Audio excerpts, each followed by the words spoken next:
Hola, buenas tardes. Estoy feliz de estar nuevamente en este espacio de nuestros diálogos para sembrar, regar y recoger en educación. Estoy muy contenta porque estamos ya terminando el último día de noviembre, a puertas de iniciar el último mes del año, un mes que nos invita también a revisar lo que ha sido este tiempo, un mes que nos invita a poner la mirada hacia el interior de lo que hacemos, de quiénes somos y también de aquello que hemos realizado. Ha sido un año maestro, como me gusta a mí llamarlo. Ha sido un año de aprendizajes y que me gustaría contarles. Hoy día justamente hice una charla, una clase a un grupo de educadoras de párvulos donde les hablaba esto de educar desde la gratitud y la esperanza. Siento que este año nos ha permitido también conectarnos con aquello y tener una mirada positiva en relación a qué es lo que hemos aprendido.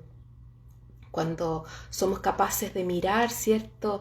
Este tiempo desde la gratitud, de valorar aquello que ha significado cosas importantes para nosotros, desde el aprendizaje y, y conectarnos con la esperanza, con esa certeza en la posibilidad que cosas buenas pasen, entonces podemos mirar el 2021 con mucha más optimismo, conectándonos con emociones positivas, empoderantes, que de alguna manera nos hagan cosechar el 2021 lo que hemos sembrado, lo que hemos regado durante este tiempo. Y hoy tengo una invitada muy especial. Quiero decir que es mi amiga. No nos conocemos personalmente y sin embargo hemos compartido bonitos espacios de aprendizaje conjunto durante este año. Siento una tremenda gratitud por haber tenido la oportunidad de conocerla, de compartir y de aprender de ella y fundamentalmente de reconocerme en ella, porque su vida también tiene mucho que ver con la mía. Voy a presentarles a Ana María Rojas. Ella nos va a contar un poco de su historia, pero venezolana, hoy día residente en Miami, con una trayectoria en el campo de la educación impecable, doctora y postdoctora en ciencias de la educación, hoy día vinculada también al coaching, postdoctora en coaching también, fue trabajó en educación especial en Venezuela, liderando procesos ahí también. Y desde ahí es que queremos conversar qué es y cómo se vive y qué desafíos tenemos en relación a la inclusión en educación superior, porque hemos avanzado mucho en educación escolar probablemente, hemos abierto espacios en un puerta a puerta bastante significativo, pero los chiquillos, los niños, los jóvenes crecen y es necesario también abrir espacios en contextos universitarios para ellos que les brinden oportunidades equitativas para aprender, progresar y egresar también de la universidad. Así que sé que ya está por aquí Anita, la voy a invitar. Le agradezco a María Alba que está ahí, Agustín, Darling, qué bueno verte. Eh, a todos quienes se van sumando, les digo que este espacio con el avioncito que tienen ahí abajo en sus teléfonos para que otras personas puedan sumarse a esta conversación con mi querida Anita. Gracias por estar acá, qué rico poder encontrarnos en este nuevo espacio de compartir juntas. Gracias por Hola, estar. ay, Vero, yo estoy también feliz de estar aquí contigo y además que aprendí en esta pandemia que no necesitamos estar físicamente conectados con esta maravilla que tenemos, que es la tecnología, el internet. Y bueno, yo también hoy te considero mi amiga, hemos compartido espacio, eres una mujer brillante, una mujer, digo yo, emprendedora y además con una fuerza para hacer tus cosas, con mucha perseverancia. Gracias por invitarme. Y bueno, aquí estoy para compartir mis conocimientos en el área básicamente de la educación especial. Y bueno, mi experiencia como investigadora de este tema que a mí, como a ti, nos toca muchísimo porque pues hemos pasado la vida entregando bastante a lo que es la inclusión educativa. Sin duda. Anita, hablar de inclusión educativa es hablar de un mundo de posibilidades que se nos ofrecen, de muchos desafíos profesionales, por cierto, pero también vinculados a las personas que hay detrás de lo que significa ser inclusión, que son las personas, los beneficiarios, pero también los profesores, quienes hacemos posible que esto sea así. Pero antes de entrar en materia, a mí me gustaría y que tú nos cuentes quién es Anita, cuál ha sido tu recorrido en materia de educación particularmente, para que podamos ir contextualizando desde dónde hablamos esto, porque de lo que vamos a hablar hoy día no es solo de lo que hemos leído, de lo que otros han hecho, sino que vamos a hablar desde la experiencia que tú y yo tenemos. Entonces, por ahí quiero que tú nos cuentes cuál ha sido tu recorrido en educación especial. Bueno, te voy a contar que mi carrera de pregrado pues fue en educación especial, me gradué en licenciatura en educación especial, pero luego ingresé a la universidad no por educación especial de a los 28 o 27 años, ya no recuerdo la edad, hace 25 años y entonces cuando comencé en la universidad pues comencé dándome cuenta que había mucha exclusión. Y desde allí tomé una cátedra libre hace 25 años que se llamaba Atención a las Necesidades Educativas Especiales. Yo no trabajé nunca en contextos de educación especial propiamente dicho, pero formé profesores durante 25 años para que fuesen a la escuela a trabajar en tres grandes áreas que teníamos en la universidad, que era educación para sordos, para dificultades de aprendizaje y teníamos también retardo mental, que luego pues hicimos, antes de yo venir, me hicimos 3 diseños curriculares nuevos, basados en competencias nuevas, que eso se los puedo ir explicando después. Y en la universidad, cuando uno ingresa para ascender nosotros tenemos profesor, tú entras como un profesor instructor y debes llegar a profesor titular, donde yo llegué, pero para cada uno de esos, profesor titular, profesor asistente, agregado, después asociado y titular, tú tienes que hacer investigaciones y yo dediqué todas mis investigaciones al área de la inclusión y la integración. Y toco el término integración porque te voy a hablar específicamente de Venezuela y de las comparaciones que yo hice de otras investigaciones en el área y Latinoamérica, que son los contextos que yo toqué. Nosotros no hemos pasado de un proceso de integración, entonces todavía no tenemos vislumbrada una verdadera inclusión. Mm. Porque son dos términos que se parecen, pero no Sí, son por iguales. supuesto.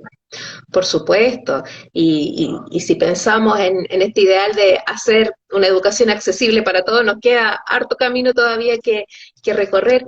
Y por ahí quizás lo primero es decir esto de, y lo traigo a la luz justamente de la palabra, de cómo lo decimos, porque parece ser y en mi experiencia también, que hay una diferencia entre el nivel declarativo, lo que decimos, somos una institución inclusiva, apostamos por la inclusión, creemos en la inclusión, y la práctica cotidiana, que es distinta, que en el fondo tiene que ver con la cultura, con eso que está en el ADN, como me gusta decirlo a mí. Entonces, ¿cómo ves tú esta distancia, de pronto esta incoherencia entre el nivel declarativo y la práctica cotidiana en materia de inclusión o de Bueno, integración escolar? me acabas de acordar de una investigación que hice, una aproximación a las creencias de los docentes con relación a la educación, a la integración educativa. Fíjate, ni siquiera trabajé el término inclusión, sino la integración educativa. Se lo hice a los estudiantes y la siguiente investigación la hice con los profesores, hice la actitud del profesor universitario ante la integración educativa de los estudiantes con discapacidad a la universidad. ¿Y qué ves tú? Desde el punto de vista, como tú dices, declarativo, yo trabajé con Agridis y Sean, que ellos hablan de lo explícito y lo implícito, lo que decimos y lo que hacemos. Cuando yo vacié todos los hallazgos de la investigación, lo que decían eran que estaban muy de acuerdo con que los estudiantes tenían el mismo derecho a entrar a la universidad, pero cuando iban a lo que era la acción, a lo que tiene que ver con lo connotativo, yo te decía, siempre y cuando que no me toque a mí, por ejemplo, que le toque a Verónica, que le toque a Ana María. Y bueno, a mí me gustó muchísimo indagar sobre educación especial y sobre todo en cuestión de las creencias, porque nosotros estamos en un modelo educativo homogéneo. Entonces, todos los niños o todo el niño, el adulto, en cualquier contexto, en cualquier nivel educativo, las personas tienen que rendir por igual y no nos damos cuenta que somos diferentes y desde allí empieza la inclusión. Desde lo que tú hablabas, tú decías lo declarativo, lo que decimos. Fíjate que la gente dice ellos y nosotros, ese tipo de personas. Ya cuando nosotros decimos ese tipo de personas, estamos haciendo procesos de exclusión. Y la primera persona o el primer ente social que hace exclusión es el maestro, es el docente, es el profesor, como a usted le guste llamarlo, son los primeros que hacen exclusión. Fíjate que a nivel la gente no entiende que hay igualdad de oportunidades, pero no en igualdad de condiciones. Es como yo les digo, si hubiese igualdad, les voy a dar un ejemplo sencillo, si hay igualdad de condiciones, igualdad de oportunidades, todos pueden entrar a la educación, perfecto, pero las condiciones no son iguales. Entonces tenemos que considerar que una persona ciega tiene el mismo derecho de entrar a la universidad. Por ejemplo, te voy a hablar del contexto de educación superior, donde yo hice muchísima investigación. Entonces el estudiante puede ingresar, pero cuando llega a los espacios educativos se da una cosa que se llama selección natural. Los más aptos se quedan, los menos aptos se van, porque no tenemos, por ejemplo, si entra un ciego, yo no tengo un sistema braille para darle la atención que él requiere. Si entra una persona sorda, yo tengo que tener un intérprete de lengua de señas. Si tengo un estudiante con dificultades de aprendizaje, porque eso no solamente es para el niño, yo tengo que tener un especialista en dificultades de aprendizaje que atienda a ese estudiante para que él pueda alcanzar las competencias que requiere para hacerse un profesional. Entonces nosotros vemos ahí lo que tú dices, desde el punto de vista declarativo o desde lo que decimos, lo explícito, aquí hay un contexto inclusivo, un contexto de integración. Y no es así, no es así. Nosotros no hemos llegado ni siquiera a una integración incipiente porque no tenemos las condiciones. Primero tenemos barreras arquitectónicas y las barreras arquitectónicas comienzan con que los baños no están adecuados. Bueno, yo te voy a hablar de mi país, ni siquiera para las personas común, para el ser humano común que no tiene ninguna condición, mucho menos para una persona que tenga una discapacidad motora, como las manillas para abrir las puertas, la señalética. O sea, hay demasiados entornos discapacitantes. Y yo digo ahora que no hay personas con discapacidad, sino entornos discapacitantes, porque todo está creado para las personas que tienen sus 5 sentidos y todas sus facultades en plena acción. Porque si yo ahorita me quito los lentes, yo no podría ver a Verónica y entonces ahí yo tendría una discapacidad. Entonces, es mirar un poquito más allá porque no reconocemos que, por ejemplo, la integración, desde mi punto de vista, tiene que pasar a la historia, porque la integración es cuando miramos a la persona desde la discapacidad que tiene. Entonces yo lo integro a mi aula, porque lo integro, no lo incluyo. Entonces yo lo voy a poner en un ladito porque es que él no oye bien, o porque él es ciego, o porque él tiene esta discapacidad, y no lo miro desde la potencialidad que tiene para desarrollar. Te puedo dar un ejemplo. Yo hacía muchísimos encuentros, yo dirigía una línea de investigación que se llamaba Orientación, Educación y Desarrollo Humano, y dentro de esas líneas teníamos el área de integración más allá de la inclusión. Entonces, ¿qué veíamos? Cuando tú empiezas a mirar, te das cuenta que no solamente es el docente, también son las políticas de Estado que no preparan al docente para que aborde situaciones que es natural, porque la condición humana, eso es una condición humana natural, que una persona tenga una discapacidad, porque no tenemos discapacidades desde que nacemos, también tenemos discapacidades transitorias y no tenemos cómo abordarlas. Tenemos discapacidades que son, de repente, una persona tiene un accidente y puede quedar parapléjica, puede perder un miembro, un brazo, una mano, un pie, y ya tiene una discapacidad. Entonces, la discapacidad es una condición inherente al ser humano, como la diferencia. Cuando aprendamos a ver eso así, que eso no es lo más importante, sino toda aquella riqueza y todo lo que esa persona con discapacidad puede aportar, miraremos al mundo de una manera distinta. Entonces, te cuento que yo tenía una sobrina, y digo una sobrina porque era es familia de mis hijos, Carla Sofía, y esa niña es ciega, pero su mamá tuvo la capacidad de estimularla y ella iba a todos los encuentros que yo hacía precisamente para dar formación en atención a la diversidad, porque yo no hablaba solo de discapacidad, sino atención a la diversidad, pero no la diversidad como diversidad funcional, sino la diversidad en todos los contextos, diversidad, por supuesto, discapacidad, religión, por género, o sea, teníamos un movimiento de atención a la diversidad, de verdad, inclusivo. Y yo llevaba a esta niña y ella tocó el piano. Y yo recuerdo que la gente lloró. Y la niña agarró el micrófono. Eso se llama Funda Kazomi, la pueden seguir. Ella tuvo retinopatía del recién nacido, pues, y quedó ciega.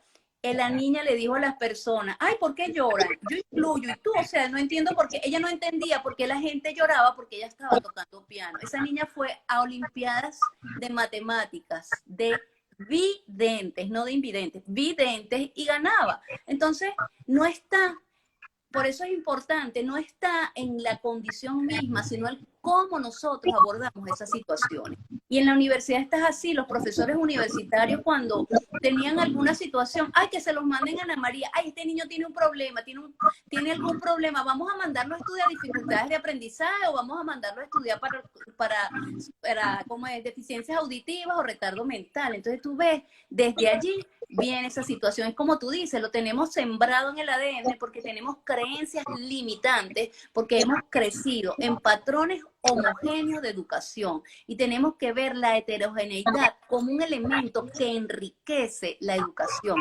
Y lo hemos dejado de un lado, no nos damos cuenta de eso. Y mira, yo pienso que las barreras más grandes que tenemos son las barreras actitudinales, el no querer reconocer al otro como un ser humano con potencialidad.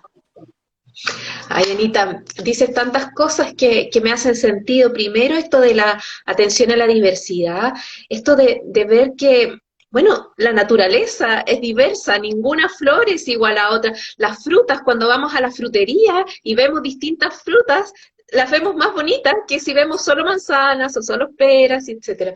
Entonces, esto de poder entender la diversidad como algo inherente que enriquece, que potencia, que nos permite mirar desde distintas perspectivas, y que se hace tan sensible, y como tú bien lo señalabas, ¿cierto?, en materia de género, de generaciones. ¿Qué pasa cuando de pronto en la universidad tenemos una profesora muy joven y otro con muchos más años? ¿Cómo se miran entre ellos? ¿Qué Yo lo viví. resistencia tienen entre...? Yo también, por eso Yo lo lo traigo. viví. Entonces, sin duda, el tema de intercultural, hoy día que nuestros países, que hay tanta migración, la interculturalidad también está presente en nuestras vidas, entonces la diversidad hoy día es una realidad. Y cuando hablamos de inclusión, y si bien hoy día nosotros hemos puesto foco en el tema de discapacidad, tenemos que entenderla como algo global y que las universidades van a ser más inclusivas en la medida en que generen políticas que no sean excluyentes de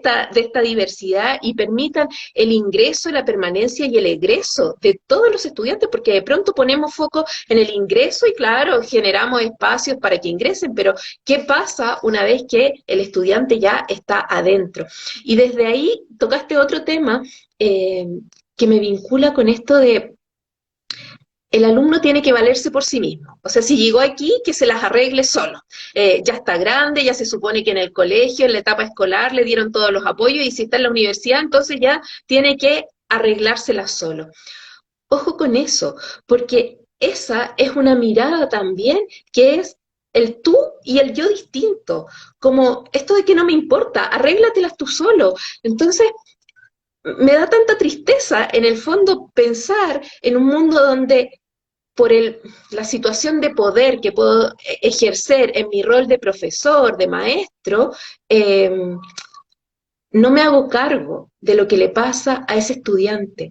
Creo yo, y yo siempre se los he dicho a mis estudiantes que, porque yo también he formado muchos profesores en la universidad, cada vez que estamos frente a un estudiante de cualquier edad, puede ser pequeñito en la universidad, incluso en formación continua más adelante, pero tenemos la oportunidad histórica de hacer un cambio, de generar una aprendizaje, de generar participación, de generar comunidad también. Entonces, esto de entendamos la diversidad como algo inherente de la cual yo me tengo que hacer cargo, porque todo esto que he ido recogiendo a lo largo de la vida, la experiencia, los conocimientos adquiridos en libros, en capacitaciones, lo que sea, no tiene más sentido, sino el poder ponerla al servicio de otro, para que ese otro, mi estudiante en la universidad, tenga la posibilidad no solamente de haber ingresado a la universidad, sino de aprender, de progresar y de egresar, para que luego esté en condiciones de salir al mercado laboral y desarrollarse en plenitud también ahí.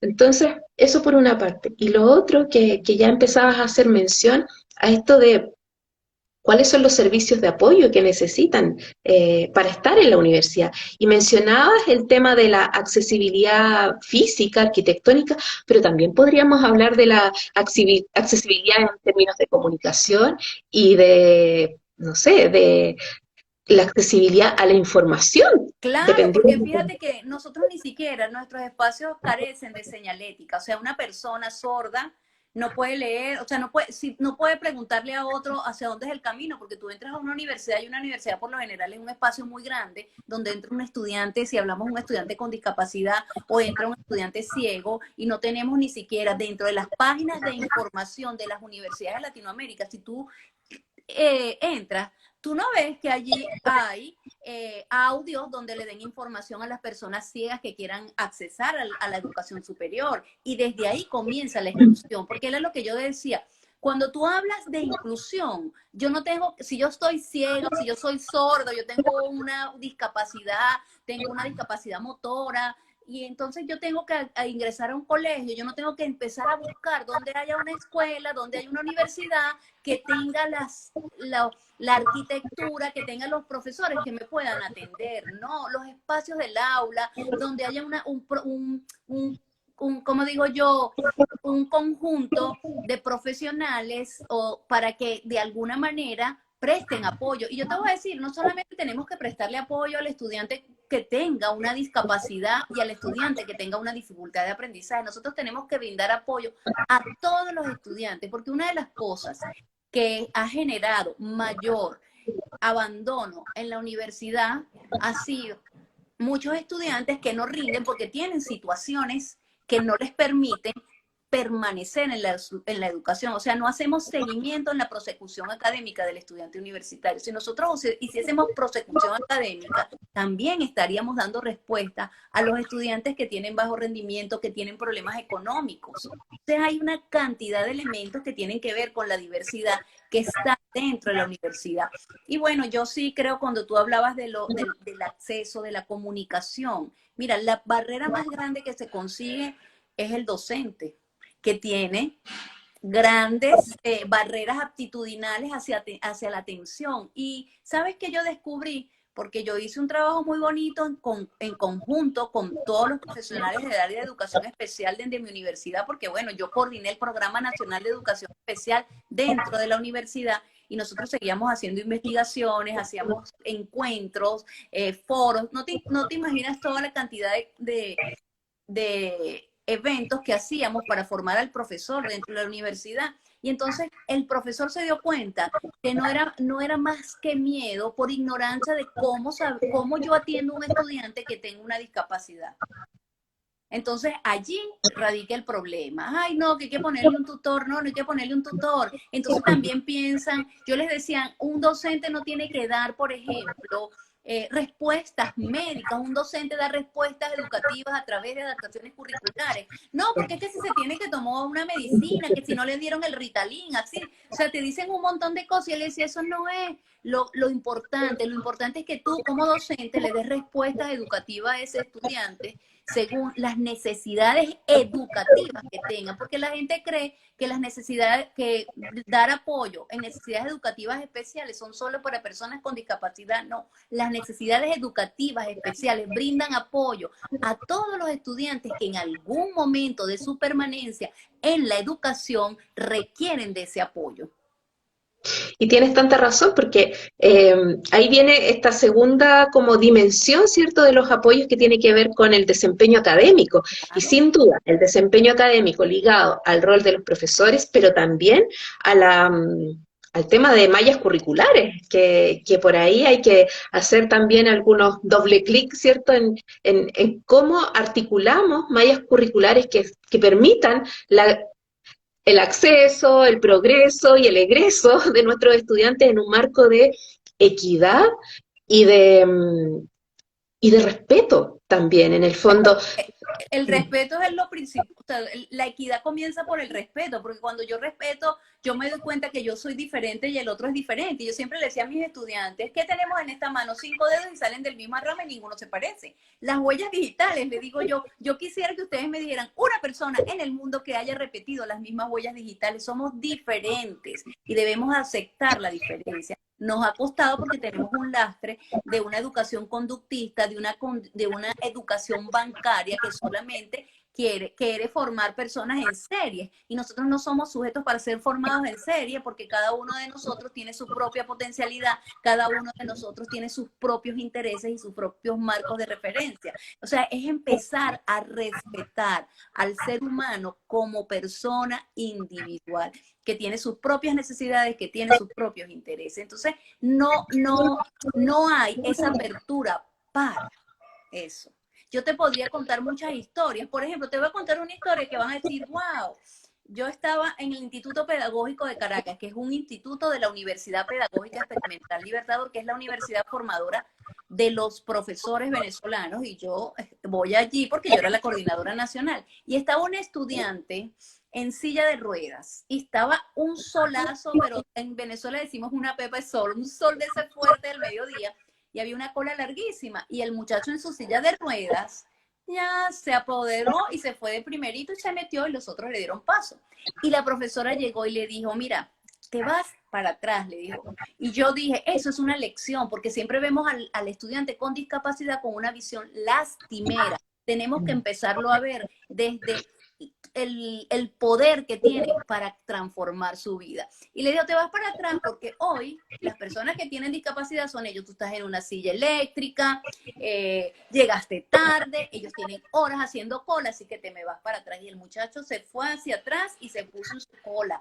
Entonces nos damos cuenta que si nosotros seguimos teniendo visión lastimera, pobrecito ellos y nosotros, seguiremos abriendo la brecha de exclusión. Nosotros todos tenemos que vernos iguales. ¿En qué sentido? En que todos somos seres humanos, en que todos podemos aprender, en que todos tenemos sentimientos y en que todos tenemos grandes potencialidades. Desde ahí tenemos que vernos. Pero ¿qué sucede? Que nosotros siempre estamos viendo a la otra persona desde la minusvalía, desde lo que no puede hacer. Y no lo hacemos solo con la persona con discapacidad, también se hace con la persona que tiene todas sus capacidades intactas y siempre está señalando lo que no hace en lugar, como digo yo, de señalar lo que hace bien para que todas esas debilidades se vayan convirtiendo progresivamente en una fortaleza. Tienes mucha razón, Anita, y sabes qué, eh, esto del ejemplo y que nos traes y que te lo agradezco porque tiene que ver con vida universitaria. Mira, hablamos de accesibilidad, hablamos de desempeño académico y la tercera patita de este cuento tiene que ver con la participación y la vida universitaria. Y una vida universitaria que tiene que verse reflejada en la posibilidad de participar de actividades extras, en la posibilidad de, no sé, de hacer deporte, participar en distintas actividades, de convivir con otros, de estar con otros, pero comparto absolutamente, no desde la lástima, no desde el pobrecito, sino desde una visión empoderante que de alguna manera lo prepare también para la vida del trabajo, porque en la vida del trabajo ahí, bueno, ahí tenemos otro gran tema, pero ¿te parece a ti o cuál es tu experiencia en el tema de vida universitaria propiamente tal? ¿Qué tan incluidos están a la base de tener compañeros? ¿Cómo ves los jóvenes esto de la incorporación de chiquillos con discapacidad? Bueno, yo te voy a decir, en mi universidad nosotros logramos hacer rampas y un montón de modificaciones arquitectónicas, no de última generación, ni con tecnología de punta, sino muy precaria, pero que sí daban un poco más de accesibilidad a las personas que tenían, que tenían discapacidad motora.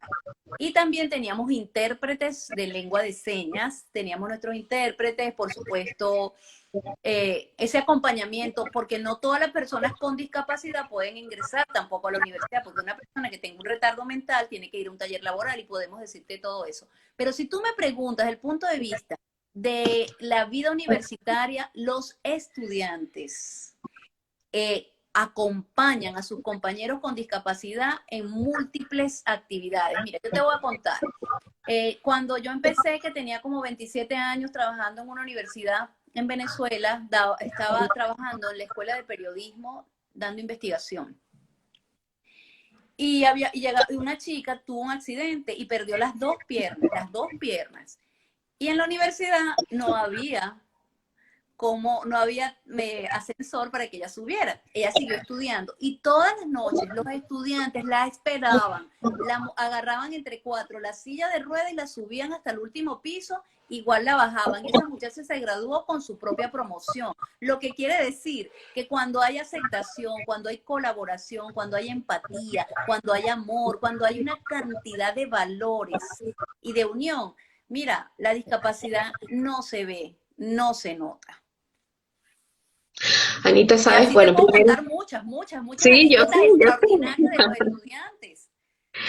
Oye, Anita, yo sé, y lo primero que quiero antes de seguir es saludar a un montón de gente que se ha Ay, ido sí. sumando. Vi que pasó la Andrés Céspedes, la Nurvik, gracias. Nurvik es la conoces, es venezolana también y vive aquí en Chile, una linda amiga mía. No. Pasó a Las Caficas, hay tanta gente bonita que está acá y mira, Maca Monilla, que es colega, profesora de Ajá. educación especial también, nos trae una historia de un amigo de ella, periodista, que ahora está dictando clases en la universidad y comentaba con ella que su gran dilema es no saber abordar a sus estudiantes con necesidades educativas especiales, que ahí hay un gran tema y claro, porque de pronto incluso quienes no hacen clases en pedagogía, sino que, no sé, los que estudian medicina, leyes, que son gente de otras profesiones, les cuesta todavía mucho más esto de incorporar. Eso también es una creencia.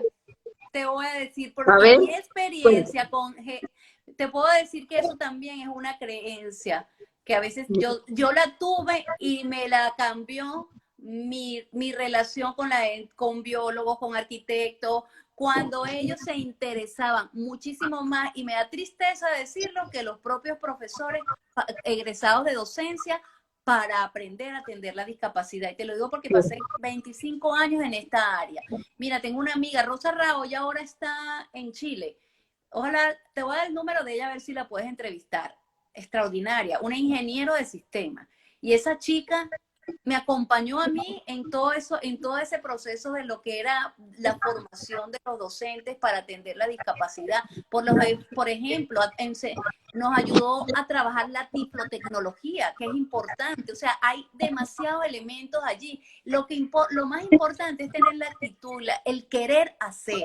Y yo sí te puedo decir que cuando yo hice mi última investigación, fue más alentadora que los primeros años. ¿Por qué? Porque dio casi el 48% tuvo actitud positiva para atender a los estudiantes con discapacidad. Por supuesto, el 52% sigue siendo un poquito más alto, pero en los primeros años me dio en otros espacios de educación superior y de educación media me dio muchísimo más bajo, porque me daba 70% de actitud negativa hacia la atención de los estudiantes con discapacidad.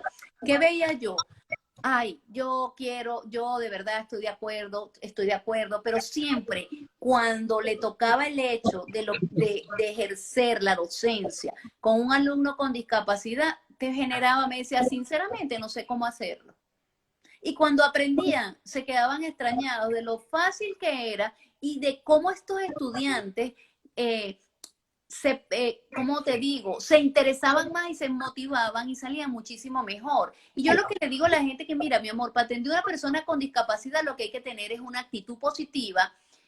Preguntarle, mira, ¿cómo crees tú que puedes aprender? Yo al principio, cuando no tenía la posibilidad de hacer adaptaciones curriculares, cuando comencé, yo recuerdo que tenía una estudiante que tenía una discapacidad auditiva. Ella no tenía prótesis y no oía muy bien. Entonces yo le pregunté, ¿dónde quieres que te siente? Entonces ella, bueno, yo me puedo sentar aquí. Y esa chica, entonces ya ahí yo la acompañé en toda su prosecución. No era mi trabajo, pero yo la acompañé y le decía a los profesores, no, sienten a María de primerita, y están pendientes. Y ella, de verdad que ella logró graduarse. Igual, cuando una vez estábamos pasando, mira, te voy a contar esta historia. Una vez estábamos atendiendo para admisión, entrevistas, y llegó una chica ciega que quería estudiar preescolar. Y me dice una profesora, que no la voy a nombrar, ella no puede entrar. Y cuando yo le digo, deja que yo la entrevisté y ella es hija de un hombre con mucho dinero en Venezuela, hacendado, eso hace como 20 años. Ella lo que quería era aprender o sea, formarse en educación preescolar, para ella montar un preescolar para niños ciegos. Ella se graduó, yo le dije, déjala, ella quiere montar un preescolar. Ay, ¿cómo le va a dar un ciego a un vidente? Yo igualito como un vidente le pongo a un ciego, le decía yo. Y fíjate, ella se graduó y montó un preescolar para niños ciegos sin ningún costo. Entonces a veces el miedo, el creer que no las sabemos todas, el no darle oportunidades a las personas puede mutilar muchísimo el desarrollo humano, el desarrollo de las personas. Yo sí creo que no solamente a las personas con discapacidad las excluimos.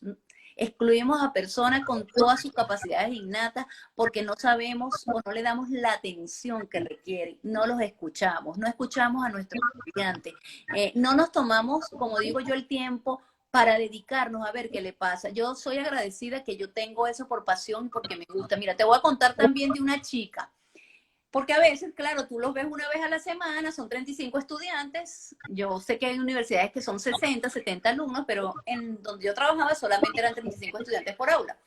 Te voy a contar una chica que yo le tocaba exponer. Y cuando yo la veo así, no podía como leer y así. Y yo le digo, ole, ¿qué te pasa? Profesora, déjeme acercarme. Ella hizo su material de apoyo y me dijo, déjeme acercarme cerquita porque es que yo no veo. Y cuando indago de su vida, yo no estoy en los servicios estudiantiles, que está la orientadora, sino yo soy su profesora. Cuando indago de su vida, venía a clase desde Choroní, que más o menos Almácaro, la zona donde estaba el instituto, era más o menos como decirte 2 o 3 horas de camino y nunca faltaba clase. Y la chica no tenía cómo comprarse unos lentes, pero entonces yo, mi amor, inmediatamente la llevé a servicios estudiantiles, hablé con mi amiga Silvia, que era la directora en ese tiempo del servicio estudiantil, y le compramos unos lentes, se le compró a través de servicios estudiantiles, no se los compré yo.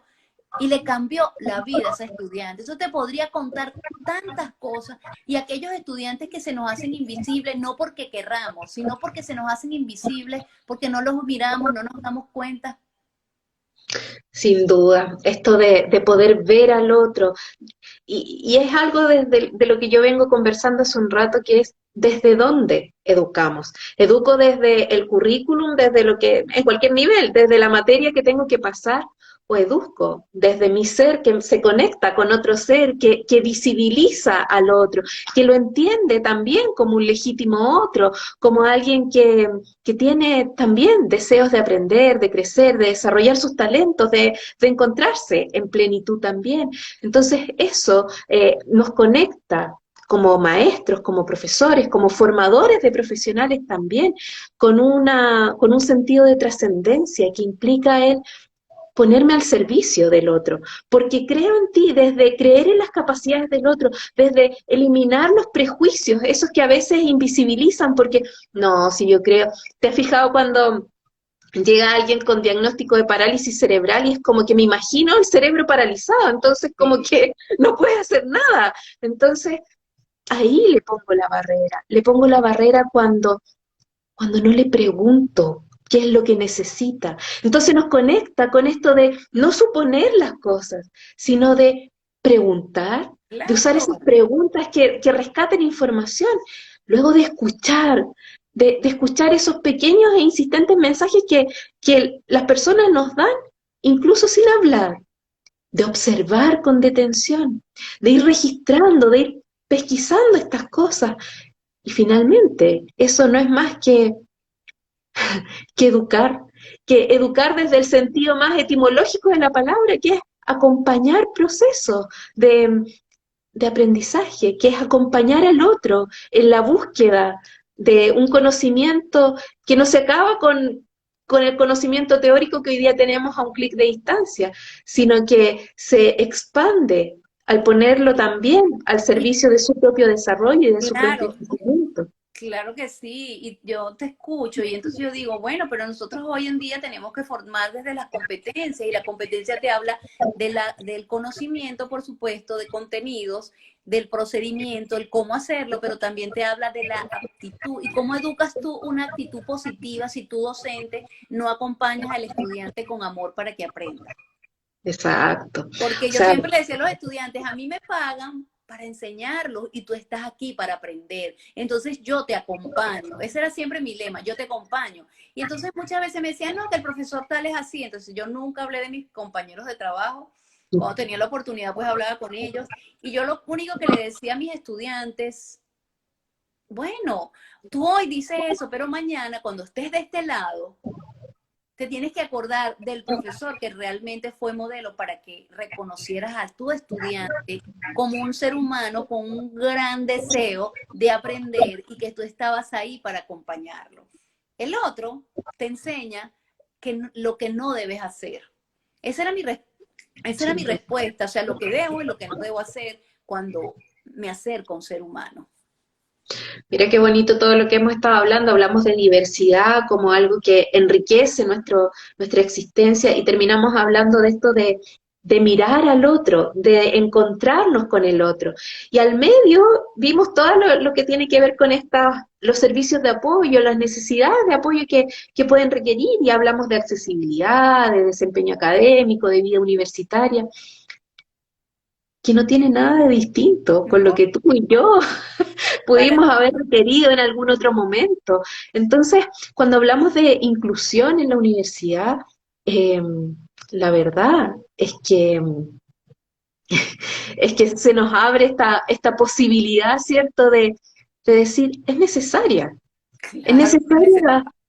es necesaria, es necesaria para, no desde la normativa, es necesaria desde la riqueza de la vida.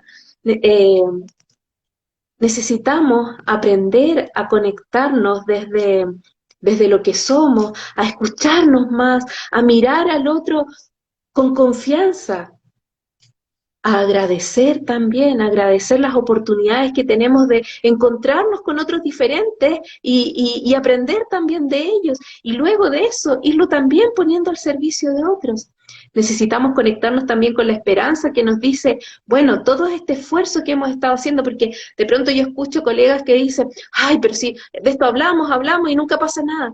Bueno, van pasando en la medida que nosotros generamos que las cosas cambien. O sea, esto de sé tú el cambio que quieres ver, las cosas parten por ti, no tiene que ver con la normativa, no tienen que ver con que haya más o menos leyes, tiene que ver con cuál es la actitud que nosotros Mira, tenemos para acoger la diversidad. claro, y si vamos a hablar de leyes, las leyes son extraordinarias y les puedo decir yo que he hecho un recorrido a nivel del mundo sobre las leyes para la inclusión educativa. Esos son proyectos bandera de la UNESCO. Pero yo les voy a decir, cada uno de nosotros debe poner su granito de arena, cada maestro debe poner su granito de arena, cada profesor, como se quiera llamar, para hacer cambios en la educación, porque nosotros podemos lograrlo. Y le digo yo que en mi vida académica trabajé muchísimo y logré ver, observar cambios. Y saben que les voy a echar el cuento que a veces le echaba a mis estudiantes y a muchos de mis compañeros de trabajo. Esta era una vez un pajarito, se estaba quemando la selva y él cuando vio que se estaba quemando su hogar, se asombró, ¿sabes? Se asombró muchísimo. Respiró y dijo, ¿qué puedo hacer? Y el pajarito volaba y encontró un lago, llenaba su piquito y volaba y sobrevolaba y botaba gotitas. Y un mono se sale y se ríe. Mira tú crees que tú vas a poder apagar ese incendio solo con esas gotitas? Y el pajarito le respondió, sé que no lo voy a poder hacer, pero no me va a quedar en la conciencia que vi que mi casa se quemaba y no hice nada para salvarla. Cuando el mono escuchó eso, llenó su boca de agua y empezó a apagar el fuego. Y así un animalito vio y todos los animales de la selva comenzaron a ver y entre todos apagaron ese fuego. Lo que pasa es que no nos comprometemos con los espacios donde estamos. Y yo sí te digo que yo estuve sumamente comprometida y me siento feliz y contenta de eso. Porque cuando a veces unas maestras, a las que yo no trabajé con ellas, sino que desde la universidad hacíamos eventos totalmente sin costo para formar a esos maestros en todo lo que era la atención a la diversidad. Y me escriben y me dicen, gracias, cuánta falta nos haces aquí, gracias porque aprendí de ti esto. Para mí estoy más que pagada, más que como dicen por ahí, que todo el mundo me conozca allá en Venezuela, en Maracay, en las universidades. No, me siento súper feliz de haber hecho aportes para que comencemos a cambiar la manera del cómo educamos, porque no es lo que hacemos, es cómo lo hacemos, es cómo atendemos a ese estudiante, cómo lo miramos desde la distancia del que yo soy el sábelo todo y tú eres el que menos sabes, o lo miro desde reconocer que a través de él yo puedo desarrollar eso que de lo que me enamoré, de lo que estudié, mi pasión, educar, que yo pueda tener una persona delante de mí, yo la pueda educar, poder desarrollar lo que me gusta. Mire, eso es grandioso. Reconocer que hay otras personas con las que nosotros podemos pasar y compartir en la vida muchísimas cosas, muchísimos aprendizajes. Pues yo les decía a mis estudiantes, nosotros aprendemos en relación, porque hay muchas cosas de la vida que no sabemos y cada uno de esos estudiantes siempre nos deja una enseñanza, siempre nos deja un aprendizaje. Anita, traes ese tema que es de aprender del otro. Y eso nos conecta también con esta idea de colaboración. De Sí. pronto, y el cuento que nos acabas de relatar también tiene que ver con eso.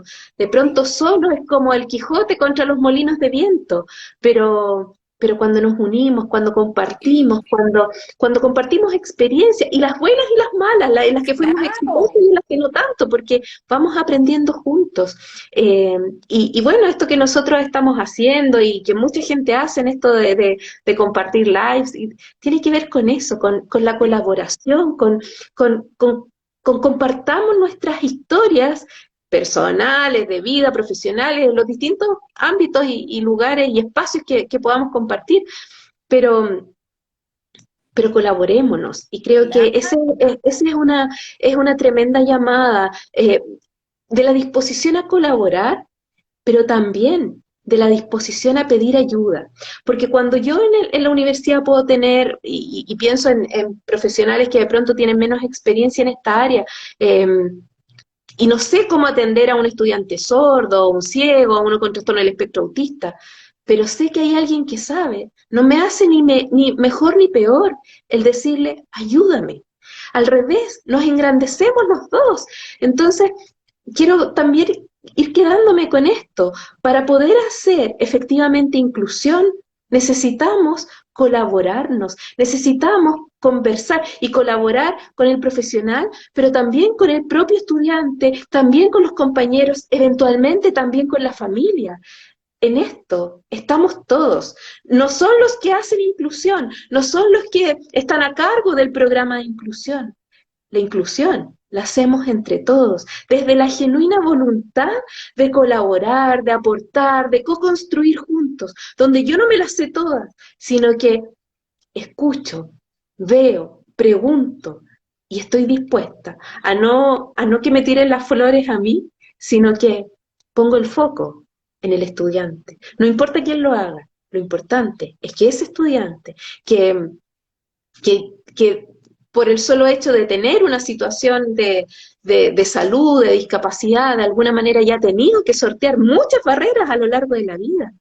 ¿Por qué no generar los espacios, las oportunidades equitativas para que pueda ingresar, progresar y egresar del sistema escolar? Así es que desde el amor, el respeto, la genuina voluntad de colaborar, de construir comunidad, de alguna manera de decirnos, no estamos Claro, solos en esto. así es, mira qué bonito. Educar es sembrar en el alma, sí, educar es sembrar en el alma.